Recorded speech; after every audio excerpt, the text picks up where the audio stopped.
Today's lesson is called Mouth-Watering Facts About Pizza.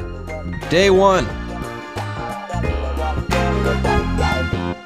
Hi everyone, my name is Jeff. I'm Roger. Today we're talking about food. Since you're all such good students and because you work so hard, I'm sure you have worked up quite an appetite. This lesson is going to be torture for you because you can't be eating while you're listening to our lesson, but certainly you're free to head down to your local pizza parlor afterward and have a piping hot pizza. But that's what we're talking about today. Mouth-watering facts about pizza. Maybe some things that you didn't know about pizza. Anyways, yeah, pizza is one of the most famous and most delicious foods on planet Earth. I love pizza. What I also love, though, is trivia and fun facts about stuff. So, yeah, I think you guys all know what pizza is, but we are going to be sharing with you guys some really interesting facts about pizza. Now, in the title here, it says that these facts about pizza that we're going to be learning are mouth-watering. Yeah, if food is mouth-watering, or if you say some food is mouth-watering, you say that that food is super good or super delicious. You want to eat that thing immediately because it smells so good or just looks so good to you. So here, these facts, we're not going to eat them, okay? But they are interesting, good facts that you're going to want to learn. Yeah, it's the pizza, though, that's going to be mouth-watering. Yeah, if you go to that pizza parlor after our lesson and you have some pizza before you get that pizza, yeah, your mouth is definitely going to be watering. If not, you've gone to the wrong pizza parlor. And by the way, yeah, don't order an entire pizza for yourself, okay? If you go there with a group of friends, feel free to order an entire pizza. If you're alone, maybe you should order like a pan pizza, an individual pizza, or a slice of pizza. And of course, pizza restaurants are getting more and more common all the time. So, hey, pizza is a part of life here in Taiwan. It's a part of growing up. So let's introduce some fun facts about pizza. These are mouth-watering facts about pizza. These facts will make your mouth water. You will want to get pizza right away. So here we go. Let's listen to the first part right now. Mouth-watering facts about pizza. Today, pizza is one of the most popular foods in the world. It can be found in nearly every country on Earth. But how did this simple food, consisting of dough, cheese, and sauce, become so loved? 大家好，今天第一个单字我们看到的是 dough。这个字当作名词，代表用于制作面包和糕点的生面团的意思。例如I shaped the dough into the form of a star before I baked it. 在放进烤箱前，我把面团塑形成星星状。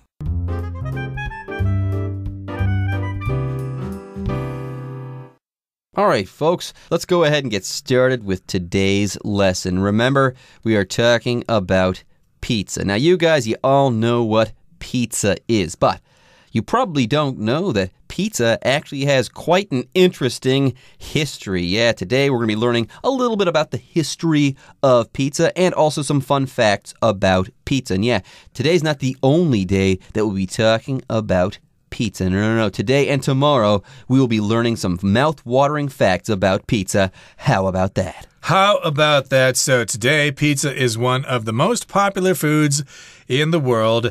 It can be found in nearly every country on Earth. And, of course, you can find pizza here in Taiwan, in the Philippines, in Indonesia, in France, and, of course, Italy. Pizza is all over the place. It's one of the most popular foods in the world. I bet you could even find it in North Korea. And, again, it can basically be found anywhere. It's so appealing. It's that crust, that sauce, the cheese, and the toppings. Who can resist pizza?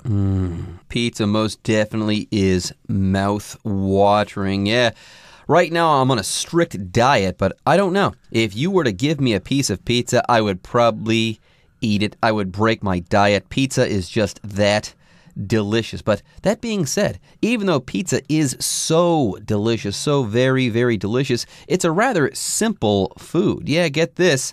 Pizza is a simple food. All you have to make a pizza is some dough, some cheese, some sauce, And that's pretty much it. You add some toppings on top of that as well, that basic pizza pie, and you are in business. So yes, pizza is everywhere, and it's also simple. But how did this simple food consisting of dough, cheese, and sauce become so loved?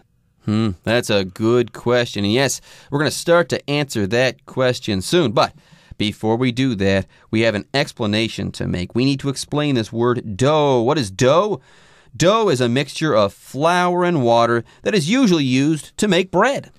Or, in this case, pizza crust. So, yes, you've got dough, which is where you take the flour, wheat flour usually, and mix it with water and maybe some other things like yeast or oil. And then on top of that dough, you put some cheese, and then you put some sauce there. I think the sauce goes on first, and then you put the cheese on. And how did this mixture of those ingredients become so loved? How did it become so popular all over the world? That's a question we're going to try to answer today, but we're going to talk a little bit about the history of pizza, where it got its start in the next part of our lesson. So let's get to it. Let's listen. Pizza is thought to have begun with the ancient Romans who ate a type of flatbread called focaccia. Over time, people began adding herbs, garlic, or spices to the flatbread. This early pizza really caught on in Italy, where Italian cooks baked focaccia and added toppings like meat and cheese. However, the tomato sauce that pizza is now known for was not included in the mix until settlers in the Americas began bringing tomatoes back to Europe in the 16th century. 第二部分我们看到的单字是 herb， 这个字当作名词，它有用作调味品的香草或是药草的意思，所以我们可以说 The herbs used in the soup made it smell and taste delicious. 这个汤里的香草使它更香更好喝。再来我们看到的单字是 settler， 这个字当作名词，代表殖民者或是移居者的意思。例如 The settlers came to the new land after a 2-month sea voyage. 经过2个月的海上航行，这些殖民者来到了新的土地。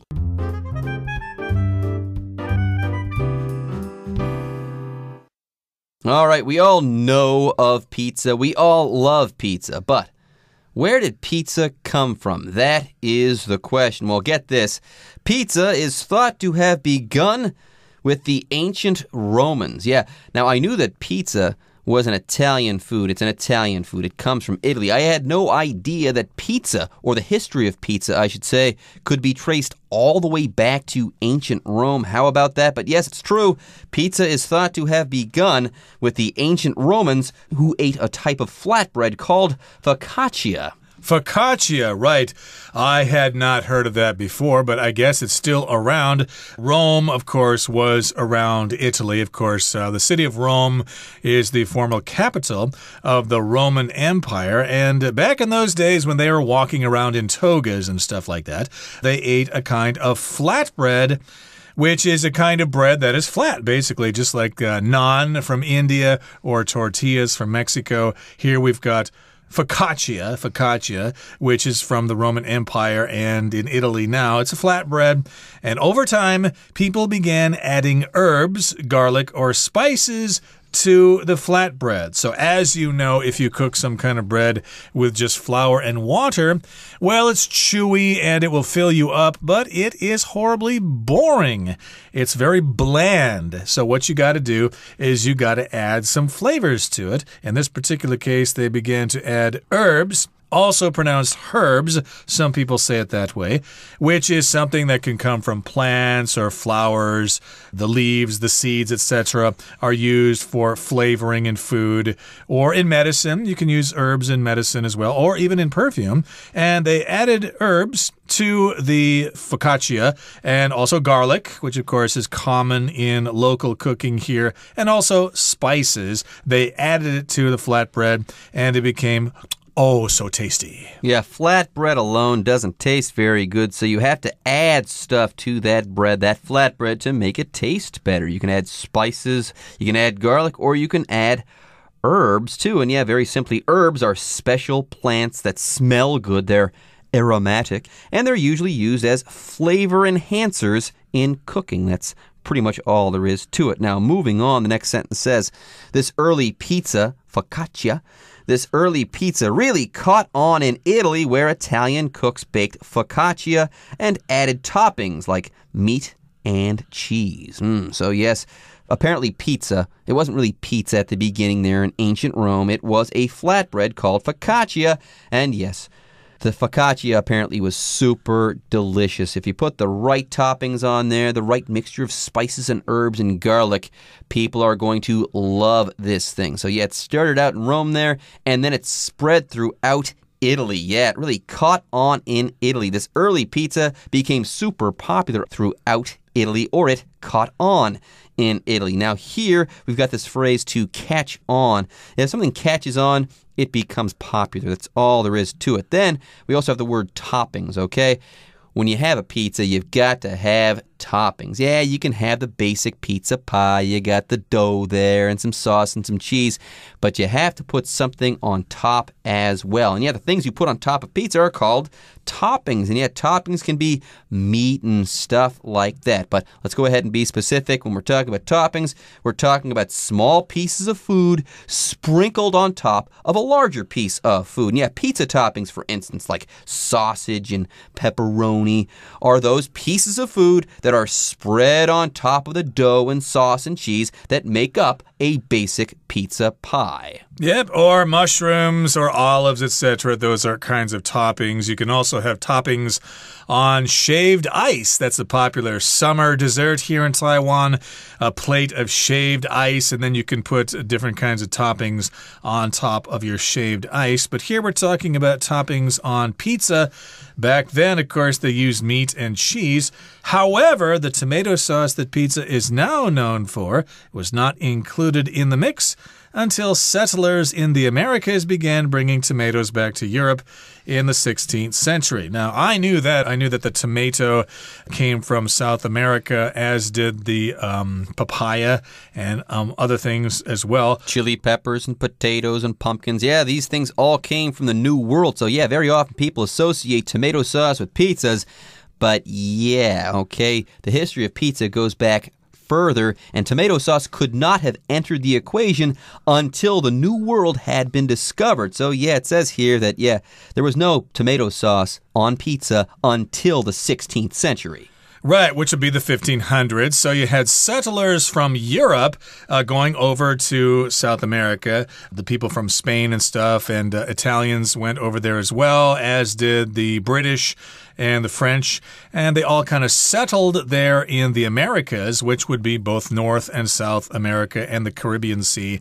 A settler, of course, is someone who moves from one place to another, usually some kind of new place, and they settle there, especially if it's a new land that's been discovered or something like that.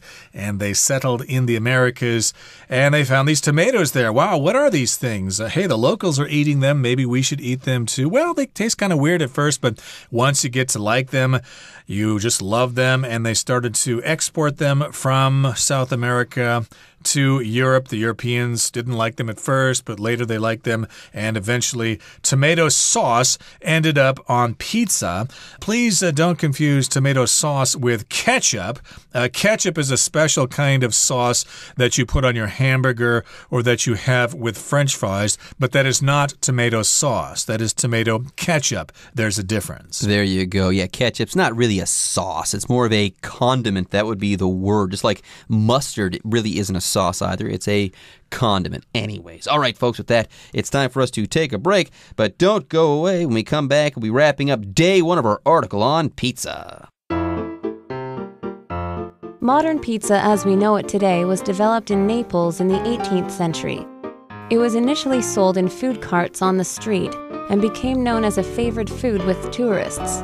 By 1900, pizza had arrived in America. Its popularity spread with the arrival of Italian immigrants who brought their recipes to places like New York and Los Angeles. Uno Pizzeria and Grill, or simply Uno's, was the first chain restaurant to exclusively serve pizza. The eatery opened in Chicago in 1943 and became a huge hit. It was clear that pizza was here to stay. 第三部分我们看到的单字是 popularity。这个字当作名词，它有受欢迎、流行、普及的意思。例如这个男孩会这么受欢迎，是因为他很会逗人笑。英文可以这么说 ：The boy's popularity comes from his ability to make people laugh。再来，我们看到的单字是 immigrant， 这个字当作名词，代表外来的移民或是外侨的意思。所以我们可以说 Fran's grandparents were immigrants from Germany, and they taught her how to speak German. Fran 的祖父母是来自德国的移民，他们教他怎么讲德语。今天最后一个单字，我们看到的是 recipe， 这个字当作名词，它有食谱的意思。例如 Mary looked up a recipe for chicken soup online. Mary 上网找鸡汤的食谱。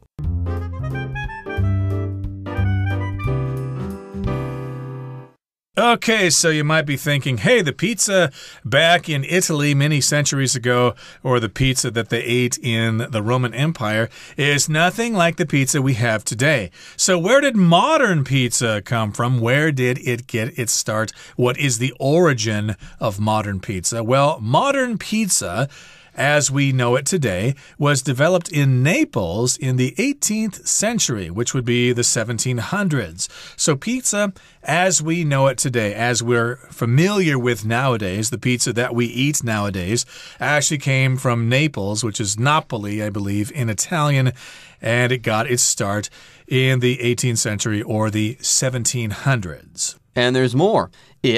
Modern pizza. It was initially sold in food carts on the street and became known as a favored food with tourists. And then by 1900, pizza had arrived in America. And yeah, it caught on in America. Yes, its popularity spread with the arrival of Italian immigrants who brought their recipes to places like New York and Los Angeles. So there you go. Yes, pizza, or the early pizza there, focaccia, that caught on in Italy. And then later on, when immigrants came to America, especially Italian immigrants, pizza caught on in America as well. Yes, its popularity spread in America. Now here we've got the word popularity to talk about. Popularity is the level to which something is liked, loved, or even adored. But to be very, very clear and simple, popularity is just the state of being popular, well-known, or famous. Popularity indeed. So that was by the year 1900. So I suppose George Washington or Abraham Lincoln never had pizza, at least when they were living in the United States. It became popular in the 1900s and afterwards, and so its popularity increased. It spread throughout the United States with the arrival of Italian immigrants who brought their recipes to places like New York and LA, Los Angeles. So these are immigrants, people moving from one country to another, Italian immigrants, and settling in places like New York City or in Los Angeles or even Chicago or elsewhere. These are people from Italy going to the United States or to North America, the Americas, or whatever, and they brought their recipes with them. A recipe, of course, is simply a set of instructions on how to cook a particular dish. There you go. Now, moving on. Uno Pizzeria and Grill, or simply Uno's, was the first chain restaurant to exclusively serve pizza. Now, here we've got the word grill to talk about. Here, a grill is a restaurant, but let's be totally clear here, and let's try to make things as general as possible, too. A grill, okay, is a grating or a metal frame that is suspended over a source of heat while cooking, okay? Very often when people cook on barbecues, you have to have the grill there. That's the surface on which you actually cook the food when you are barbecuing. That's a grill, okay? Now, to grill is to cook food on a grill. Now, a grill, G-R-I-L-L, and it's capitalized here. A grill, like we're using it in this sentence, is a restaurant that serves food that has been cooked or grilled on a grill. Then also we have this word exclusively. Okay, this place exclusively served pizza. That means it served pizza only or pizza alone. Indeed. They only served pizza, maybe some garlic bread, who knows, but they mostly sold pizza or pizza exclusively only. It was the only item on their menu. And the eatery opened in Chicago in 1943 and became a huge hit. So this is an eatery, which is just kind of an informal word for restaurant, a place where you can go to eat, an eatery. It's not as common as restaurant, but since we already used the word restaurant, our writer didn't want to sound repetitive, so the writer just used the word eatery. This eatery, this diner, or whatever, it opened in Chicago during World War II, and the people living in Chicago at the time just loved the place. It was very popular. It became a big hit. Yep, it was clear that pizza was here to stay. Yes, at this point, it was clear that pizza was not going to go away. And yeah, pizza, it's here to stay, everyone. Pizza is definitely going to be with us indefinitely. You like that? How cute. Anyways, yes, pizza's here to stay. It's not going anywhere. It's going to be with us forever. All right, folks, that's it for day 1 of our article on pizza. But don't go away. Day 2 and the Chinese teacher is coming up soon.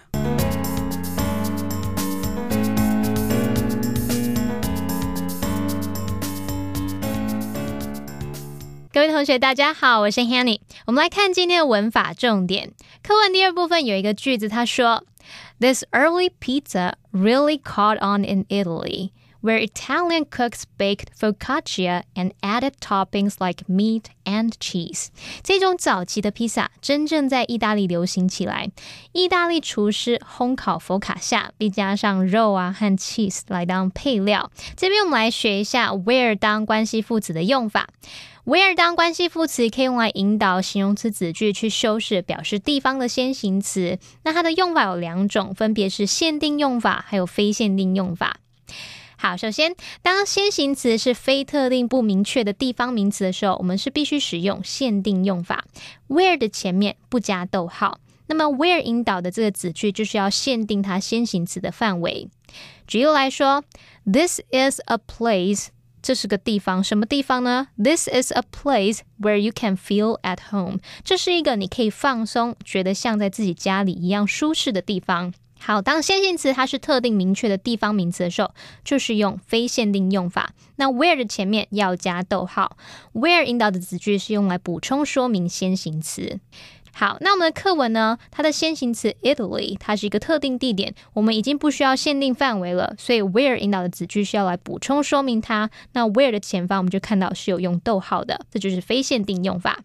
好，接着来看到课文有一个补充单字是 exclusively， 这个副词它表示专门的、专有的。那我们来介绍一下它的字根，让同学们方便记忆单字，也顺便把一些拼法类似的单字学起来。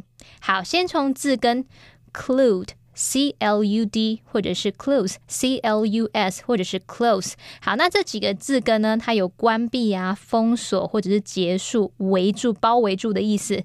像我们以前学过 include， 那就是把什么什么包围在里面，所以它有包括在内的意思。至于 exclude， 它的字首 ex 就表示在什么什么之外，那么字根这个 C-L-U-D 或者 C-L-U-D-E 它表示关闭。当我们把某人或者是某事物把它关在外面，就是指说把它排除在外，不包括在内。